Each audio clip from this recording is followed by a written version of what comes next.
친구들 안녕. 전도사님이에요. 친구들 다들 잘 지내요? 전도사님도 잘 지내요. 전도사님이 지난 중에 아기 모세 이야기를 해줬는데 기억나요? 그래요. 아기 모세가 태어났을 때 이집트, 애굽이라고 하는 나라였는데요.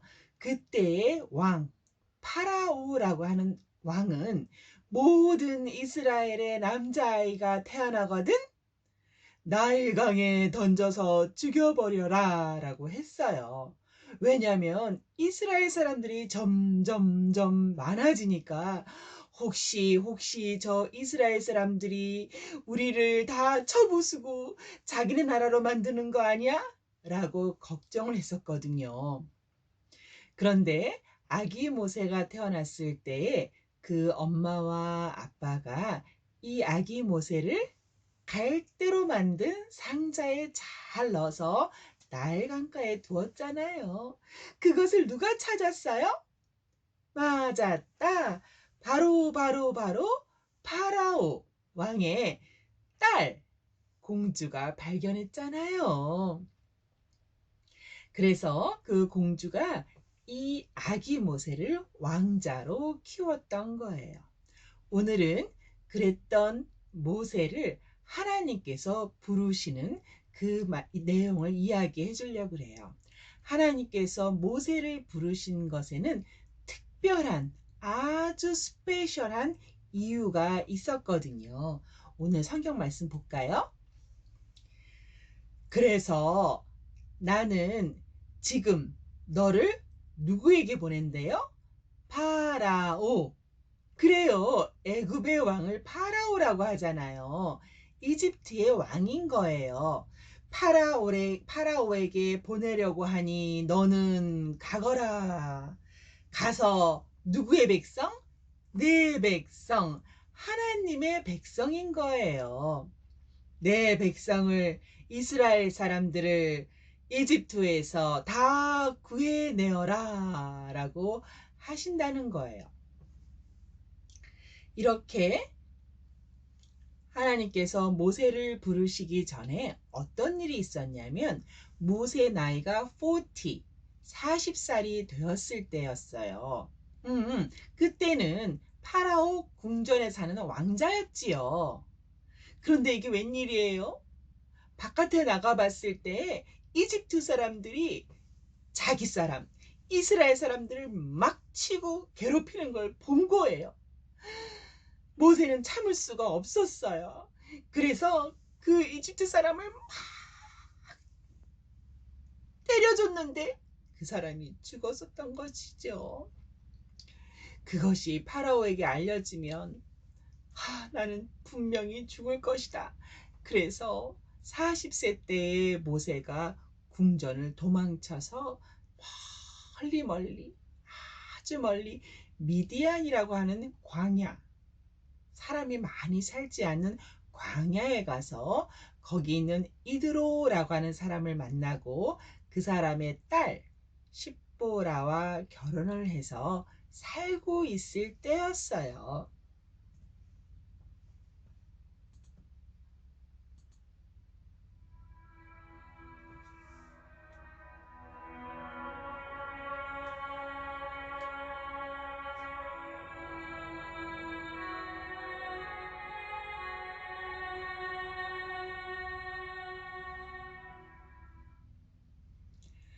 모세는 그곳에서 father-in-law, 장인이지요. 이드로의 일을 도왔어요. 그 돕는 일은 바로 다름 아닌 양을 치는 일이었어요. 양을 치면서 그곳에서 생활을 했는데요.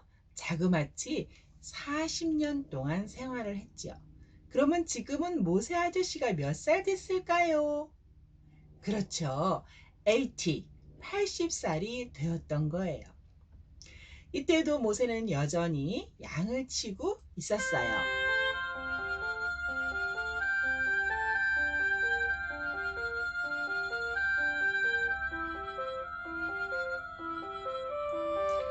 그렇게 세월이 오래 지나는 동안에 이집트, 애굽에서 있었던 일은 다 잊어버리고 있었던 것이죠. 어느 날 모세 할아버지죠. 모세 할아버지가 양을 치고 양에게 먹이를 먹이려고 갔을 때였어요. 저쪽에 어떤 나무에서 굉장히 큰 빛이 나는 거예요. 불타는 것처럼 그렇게 활활 빛이 나는데 이상하다. 근데 왜 나무가 하나도 안 타지? 하면서 가까이 갔었죠.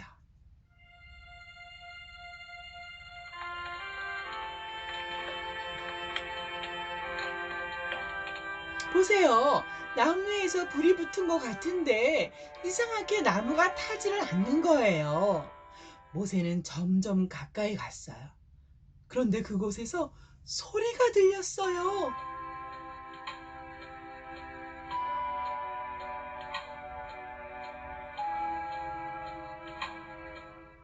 모세야, 더 이상 가까이 오지 마라. 이곳은 홀리 그라운드, 굉장히 거룩한 땅이다. 너의 신발을 벗어라. 나는 바로 아브라함과 이삭과 야곱의 하나님이니라 라는 소리가 들린 거죠.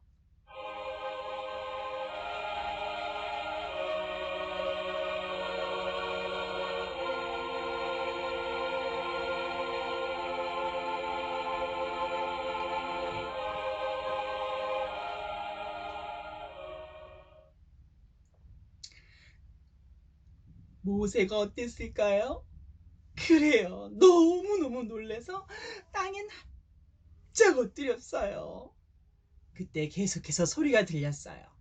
나는 지금 애굽에서 고통받는 내 백성 이스라엘의 울부짖는 소리를 내가 다 듣고 있다. 애굽의 감독관들이 내 백성을 너무 많이 괴롭히고 내 백성이 울고 있다.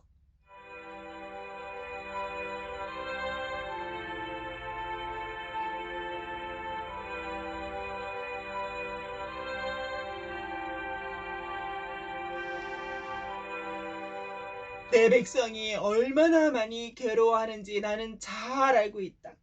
나는 이제 내 백성을 모두 다 나오게 해서 내가 준비한 넓고 큰 땅으로 데리고 갈 것이다. 그러니 모세, 너는 파라오에게로 가라.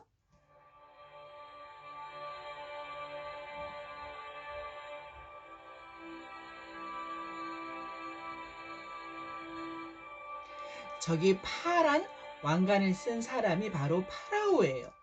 그때 모세는 말했어요. 아니 됩니다. 안 됩니다. 내가 가서 그렇게 하나님이 말씀하셨다고 해도 아무도 안 믿을 것입니다.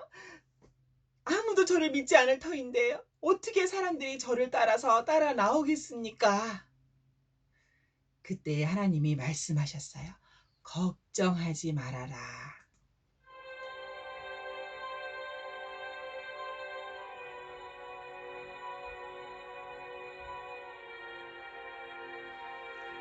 이제 내 손에 있는 지팡이를 땅에 던져보아라. 그것이 변할 것이다. 무엇으로 변할까요?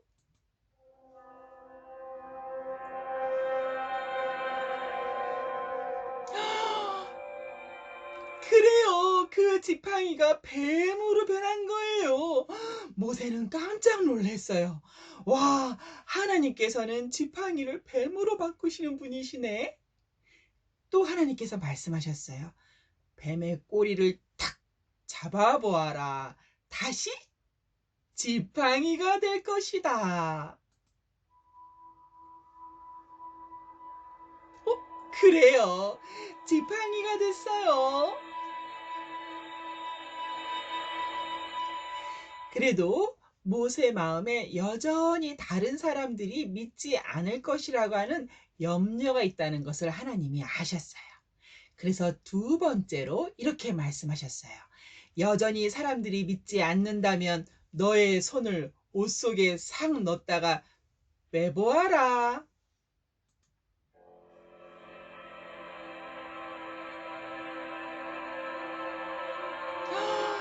이게 웬일이에요? 저거는 아주 지독한 병이에요. 살이 썩는 병이지요. 저런 것을 문둥병이라고 하거든요. 모세의 손에 금방 문둥병이 생겨버린 것이에요. 그때 하나님 말씀하셨어요. 그렇게 병든 손을 다시 옷 속에 넣었다가 빼보아라. 깨끗이 나을 것이다.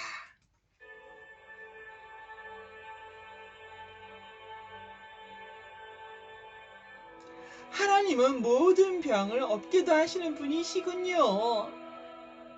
그런데 그렇게 지팡이가 뱀으로 변하고 손이 문둥병이 생기는 것, 이 두 가지를 보여줘도 만약에 사람들이 믿지 않거든 나일강에 있는 물을 떠다가 땅에다 쭉 부어보아라. 그것이 무엇이 될 것이라고요?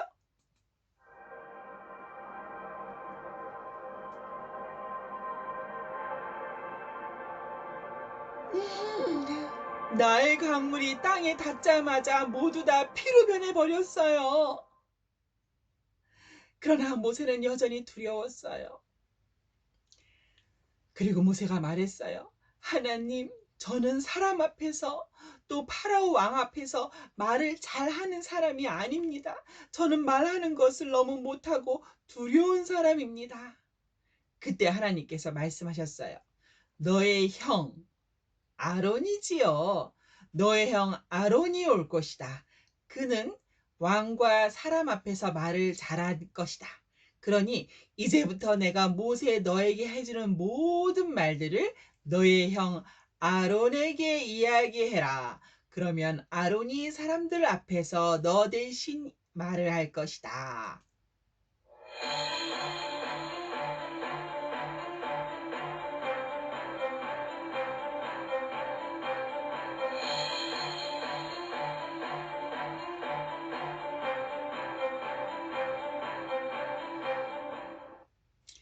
그래요. 하나님께서는 모세의 모든 두려워하는 마음을 다 알고 계셨어요. 모세는 하나님께 순종하기로 마음을 먹었어요. 하나님, 나의 모든 부족한 것을 다 아시는 하나님, 제가 이제 하나님 말씀에 순종하겠습니다. 하나님 말씀대로 할 테니 하나님 도와주시옵소서. 우리 백성을 도와주셔서 모든 백성이 자유로운 사람으로 살 수 있게 해 주세요라고 말씀을 드렸죠. 그래서 모세가 여러분 모두 다 알다시피 이집트 백성을 다 나오게 해서 하나님이 준비하신 땅, 약속의 땅, 가나안 땅으로 이끌고 가는 위대한 지도자가 되었던 거예요.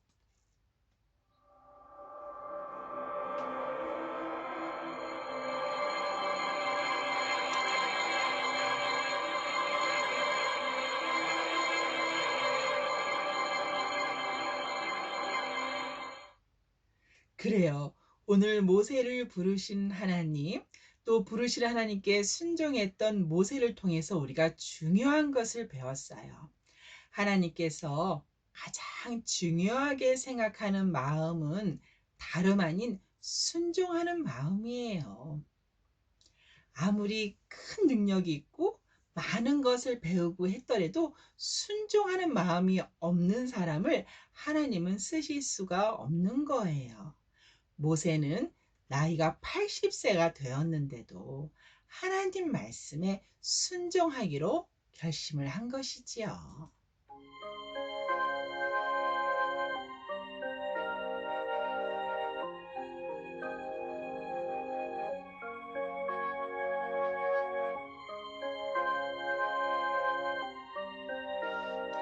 이렇게 하나님 말씀에 순종하는 마음은 믿음의 마음이라고도 불러요. 모세처럼 우리의 마음 속에도 믿음의 마음, 순종의 마음이 하나 가득 있는 것이 아주 중요해요. 하나님께서는 그 마음을 최고라고 하시거든요.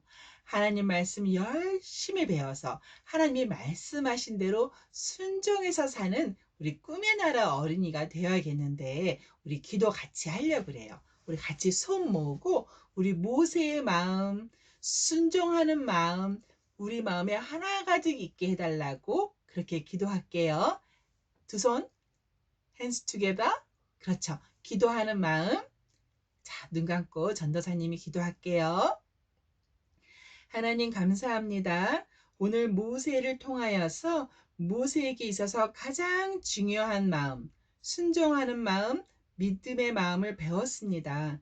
우리 꿈의 나라 어린이도 하나님 말씀 읽을 때에, 배울 때에 모든 말씀 따라서 순종하고 또 모든 말씀을 믿는 그런 아주 최고의 마음을 갖게 해주세요. 이 모든 말씀 예수님 이름으로 기도합니다. 아멘. 꿈의 나라 친구들 안녕.